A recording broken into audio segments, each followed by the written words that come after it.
मित्रांनो, तुमचं पोट नीट साफ होत नाही का? सकाळी खूप वेळ बसूनही समाधान मिळत नाही का? वारंवार पोटामध्ये गॅस होत आहेत, पोट फुगतं किंवा डोकेदुखी संबंधित त्रास होत असेल तर हा व्हिडिओ शेवटपर्यंत पहा. होमिओपॅथीमध्ये वापरल्या जाणाऱ्या काही प्रमुख औषधासंबंधी माहिती जे बद्धकोष्ठतेसाठी खूप उपयुक्त आहे.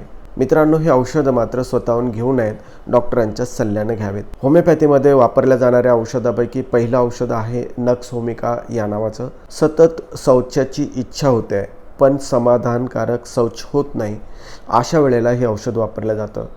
ऑफिसमध्ये बसून बसून खूप काम करावं लागतं, तिखट जास्त खाताय की चहा कॉफी याचं प्रमाण तुमचं जास्त असेल तर अशा लोकांसाठी नक्स होमिका हे औषध वापरलं जातं.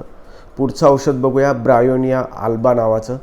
कोरडा कठीण शौच आणि खूप कमी पाणी पिणारे जे लोक असतात अशांसाठी हे औषध खूप उपयुक्त असतं. पुढचं औषध आहे ॲल्युमिना या नावाचं.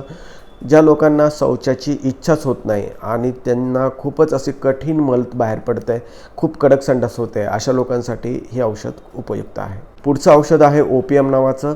अनेक दिवस शौच होत नाही, मल अत्यंत कठीण होतो, अशा ज्या लोकांना लक्षण असतात अशांसाठी ओपियम हे औषध वापरलं जातं. होमिओपॅथीमध्ये वापरलं जाणारं पुढचं औषध आपण जाणून घेऊ, लायकोपोडियम या नावाचं. मित्रांनो, हे औषधसुद्धा बद्धकोष्ठतेसाठी खूप चांगलं आहे. ज्या लोकांना गॅस होतात, पोट फुगतात आणि अपचनासह खूप असं कडक संडास होते, अशा लोकांसाठी हे लायकोपोडियम वापरलं जातं. पुढचं औषध आहे सल्फर. ज्या लोकांना क्रॉनिक कॉन्स्टिपेशन आहे, जुनी संडास कठीण होण्याची सवय आहे, अशा लोकांसाठी हे औषध खूप चांगलं आहे. तर मित्रांनो, होमिओपॅथीमध्ये वापरल्या जाणाऱ्या काही औषधांबद्दल आपण जाणून घेतलं.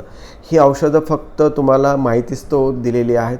याचा वापर मनानं करू नका. तज्ज्ञ डॉक्टरांच्या सहाय्यानं जर तुम्ही केला तर निश्चितपणे तुम्हाला या संडासच्या समस्येपासून निश्चित मुक्तता मिळणार आहे. मित्रांनो, हा व्हिडिओ कसा वाटला याबद्दल तुम्ही कॉमेंट करा.